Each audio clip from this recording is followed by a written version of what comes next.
Welcome to my channel. My name is Evelyn and today I wanted to talk about my experience about the whole egg donor thing. Now, first of all, it was requested, but I have to say I probably have to do a whole series about the egg donor process and everything, and how I'm feeling today, and how it feels to be a mom to an egg donor child and all this stuff, because if I pack this all in this video, it's gonna be over an hour long, and with all the social media, humans cannot watch and pay attention to an hour video. So I'm gonna probably do a whole series about the whole egg donor thing, and today I just wanted to talk about my experience I had about the process of egg donor, and a little bit before I get into how I ended up with the whole egg donor thing.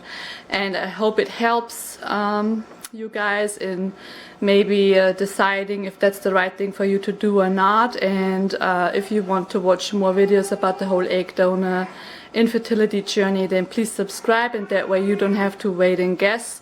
When I upload a video, it'll just pop up if you hit the bell. And the reason why it takes a little longer to upload and make videos right now is because I have Max.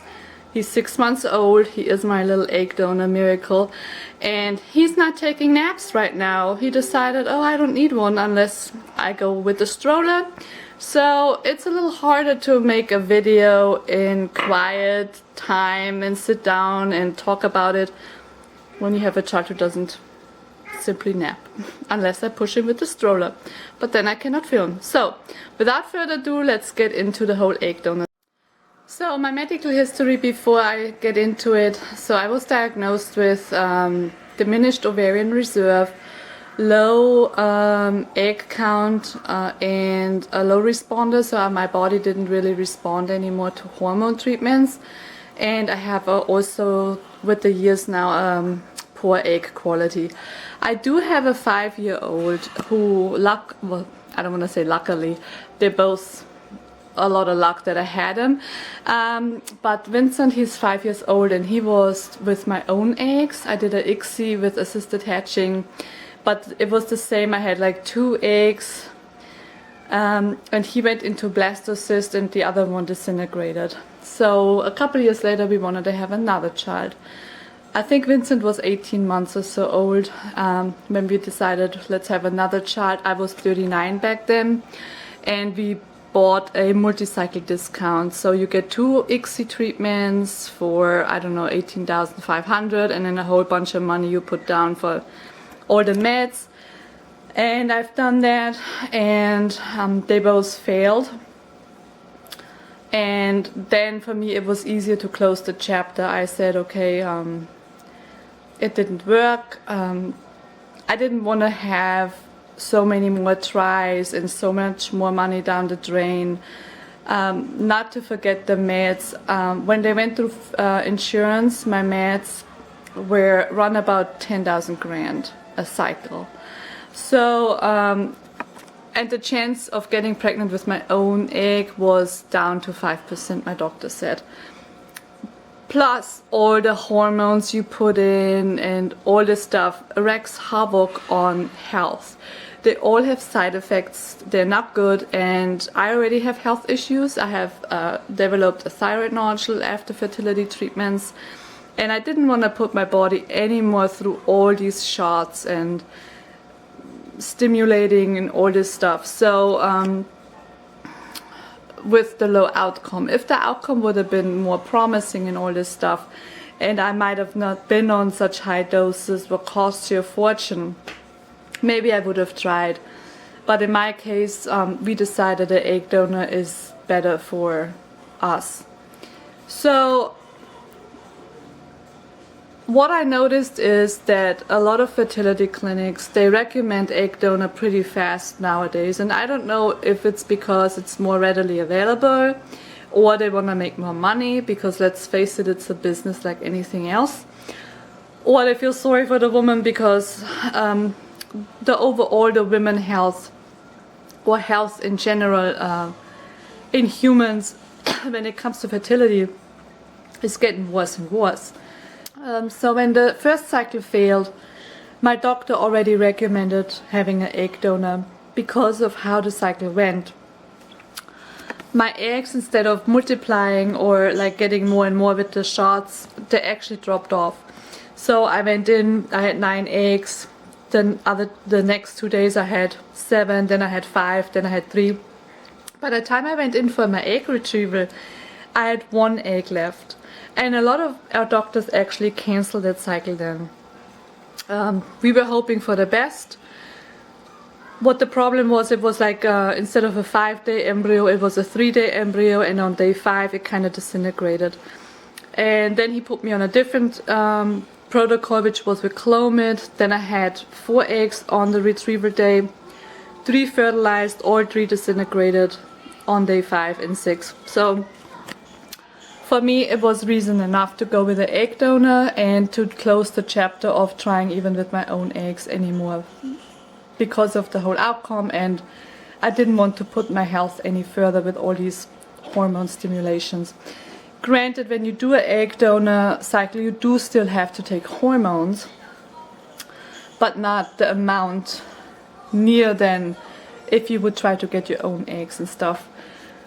So once we decided we go with the egg donor, the process is pretty straightforward. They give you a checklist.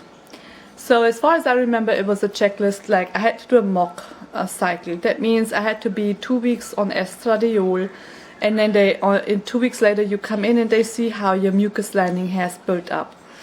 And I never had an issue with my mucus lining, so my mucus lining was fine, and they said, okay, awesome, good, your blood work is fine, your mucus lining is awesome. So we checked that off. Another thing was my husband wanted to do another genetic testing panel, because the one he did 6 years ago is they could only look at so many genetic disorders, and now 6 years later there are so many more. So I think it was a panel, I don't know, was it 284 or 184 genetic diseases they tested, so he did that. And then there was a mandatory counseling session, which we had to pay out of pocket. I think it was $300 for an hour and a half. And I remember with COVID, this makes everything so much harder. So we didn't have any babysitter, right? Like all our families, they don't even live here. And the counselor said, do not bring any children. And it was a holiday. And I think it was Columbus Day or something like that. It was October. And I had to bring Vincent because we literally had nobody watch the child. And with COVID, do you even want to take it to someone? I don't know. So she was a little bit pissed at first, and she didn't even want to give us the counseling session. And we said, you know, let's just see how it goes. Vincent sits in the corner, he watches the movie, and then we can talk about it. And luckily, she agreed, and that went really well. I thought first we don't need an hour and a half of counseling because we both agreed we want to have an egg donor, so why even talking, kind of like. But she did have a lot of resources which I found good. For example, how to talk with your child when it through all the life stages, like through all the ages. How to tell him he's egg donor, if we should tell him at all, how we approach it. When not to best approach it, at what age. Like for example, do not tell your child it's an egg donor child when it goes through puberty. That's the worst timing ever. Just that type of stuff. And also there's a database. Let's say he gets older and he meets a girl, and there's a database he can look if this girl is also from that egg donor, because then they would be kind of like related, and you don't want that. So the whole counseling was really good. So we checked that off the list. And then we had to pay. And we did a shared donor. That was the cheapest one because this stuff is really expensive. So we shared the egg donor with another couple. So it was like a 1-to-2 shared egg donor program. And we paid everything, and then I remember in December we got the access to the database. Supposedly Shady Grove has one of the biggest donor databases in the States. and I got the access to it. And what surprised me first was I only was shown 4 women. And I think this is how they do it. They don't want to give you like 700 donors, because then you cannot make up your mind. It would take you way too long to make up your mind and all that stuff. So I clicked on white, also Caucasian, and then Virginia. And then I got 4 women. And then I favored one, and then I kept looking. Because I didn't want it to select a donor based on just how she looks. I needed to feel kind of like related to her, or at least sympathy. Like I wanted to like the donor and not just pick a donor for the looks and stuff.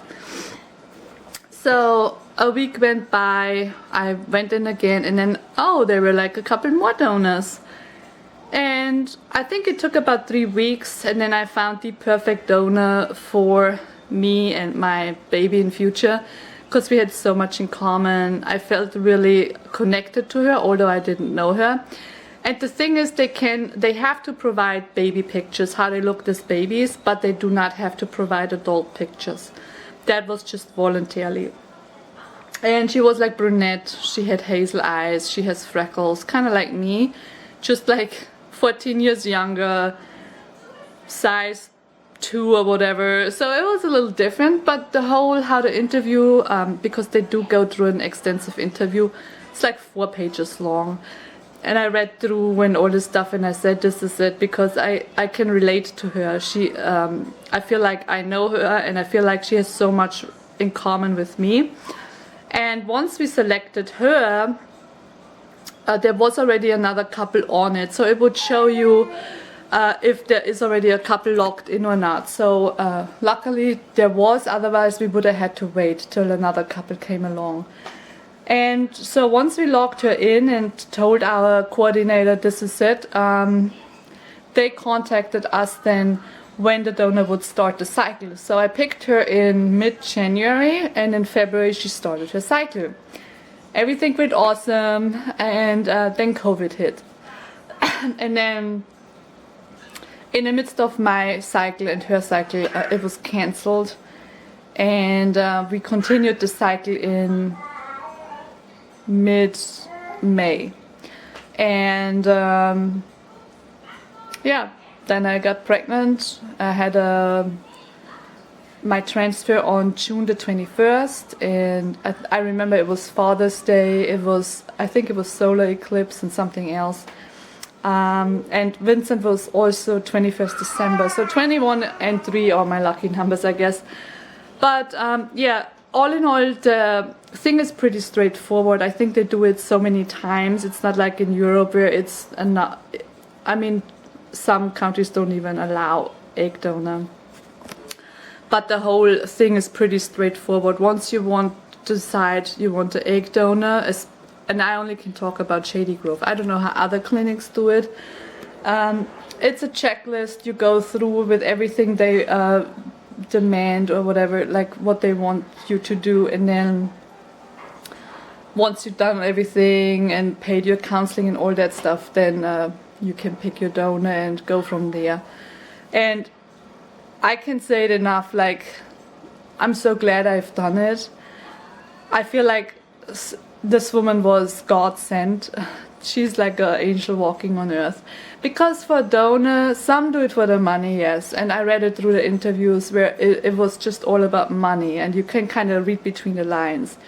But this donor was so selfless. I mean, she never wanted to do it, she never considered it, and then here's her best friend struggling with infertility, can't get pregnant, went through years of not getting pregnant, and then she realizes, wow, this is a huge issue nowadays, right? There's so many couples who can't conceive.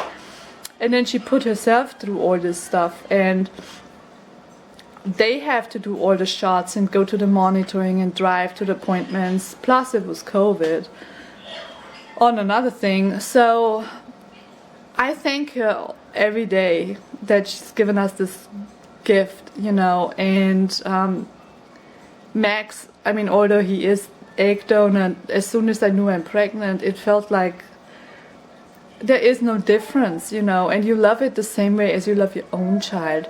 There is no like, oh, I love you less because you're egg donor, or you make differences because this is your own and this is an egg donor. It's all the same, really. They're gifts from heaven, regardless how you conceive them. And yeah, overall I can say I had a good experience. Don't expect any emotional support from a fertility clinic. That you have to go somewhere else. You have to journal or talk to friends or your husband or watch YouTube videos, that type of stuff, or have self-conversations. I had plenty of those. But yeah, a fertility clinic, they're here to give you a baby. It's also business driven. That's the way it is in a capitalist world. Yeah, it's about money and, you know, all that stuff. But I'm endless glad and happy that it worked out, and I got pregnant on the first cycle, just in case anybody wants to know. And also we had a program 1 to 2, so we got at least 4 eggs. She had more eggs, so each couple got 8 eggs. From those 8 eggs, 4 fertilized. 1 was transferred, and then we had 3 more. So it's not like you just get 1 egg. They divided, and whatever how many couples are in this program, it's been divided to 3, or let's say there's a couple who struggles more and has a longer history, they may give them more eggs. But that is all probably different from clinic to clinic. Yeah, that's to the experience about egg donor. I don't know if I had answered your questions now. If you want anything more specific, please let me know in the comments below. Also, if you want to have something related to egg donor, something else, I don't know, just let me know. Maybe how I prepped for it, or I don't know. But let me know in the comments below. The next video is gonna be how my diet affected my FSH and egg count. I'm way too late on that video, and this comes up right after that. And as I said, if you don't want to miss any videos about egg donor and conceiving, subscribe. That's the easiest way to get notified when I upload a video. And yeah, until then, I wish you all the best and baby dust to you, and yeah, until soon. Bye bye.